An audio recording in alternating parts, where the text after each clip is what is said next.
테일러 스위프트 19,513명, 제이지 16,426명, 스티븐 스필버그 1,506명. 이들은 반년 만에 이렇게 많은 사람들이 1년 동안 만드는 것과 맞먹는 탄소를 배출했습니다.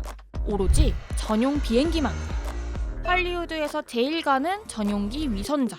영국의 한 마케팅 회사가 해외 셀럽 전용기 사용 내역을 분석해 상위 10명을 줄인 리스트입니다. 익숙한 얼굴들이 꽤 보이죠? 1위, 테일러 스위프트를 볼게요.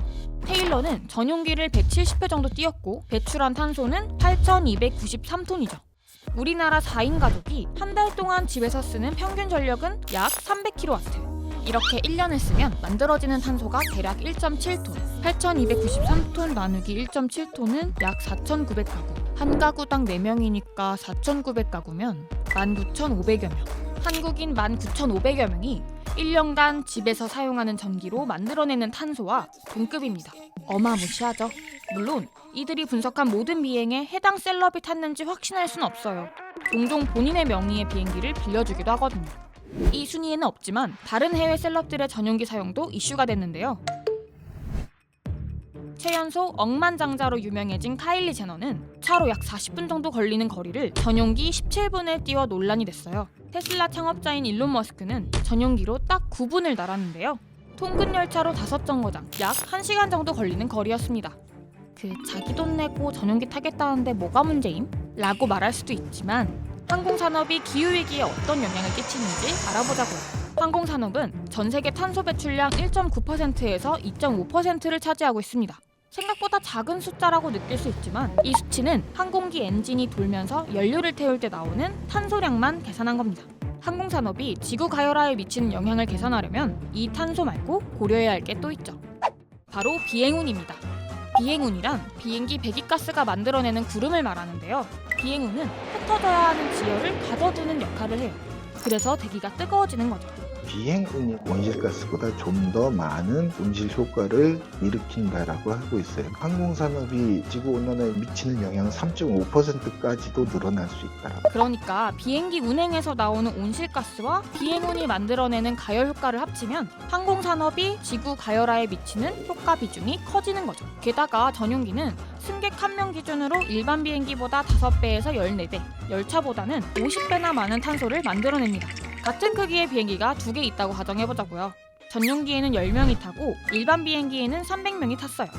비행기 운행 시 생기는 탄소가 100이라면 전용기는 100 나누기 10명으로 한 명당 10씩 탄소를 내뿜는 셈이고 일반 비행기는 100 나누기 300명으로 한 명당 0.3씩 탄소를 내뿜는 거겠죠?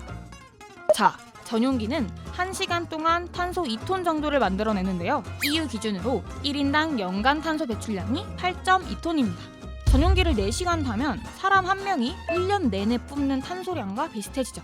아무리 내돈내산이라지만 지구 혼자 쓰냐는 말이 나올 법하죠. 전용기는 전 세계적으로 약 3만 대가 있대요. 그중 70%인 2만여 대는 미국, 6%인 1,800여 대는 유럽에 있죠. 전용기 수요는 계속 늘어나고 있는데요. 그 이유는 코로나19. 코로나가 확산됨에 따라 사람들이 안전하면서 최대한 적은 수로 편안하게 비행하길 바라기 때문이죠. 우리나라에도 2021년 세계 최대 규모의 전세기 서비스 업체가 지부를 만들기도 했죠. 이렇게 전용기 수요가 전 세계적으로 늘어나면서 몇몇 나라가 전용기 규제를 검토하고 있어요. 프랑스는 야당 대표가 전용기 사용을 전면 금지하는 법안을 준비 중입니다. 어차피 전용기를 가진 사람들은 슈퍼 리치일 테니 과세가 의미 없고 전면 금지가 답이라 말했죠. 올해 하반기 EU 교통장관 회의에서 이 문제를 다룰 거라고 합니다. 캐나다는 사치세를 오늘부터 적용하기로 했대요. 대상은 고급차나 요트, 전용기이며 구매자는 소매가 10% 정도의 세금을 내야 한다고 합니다.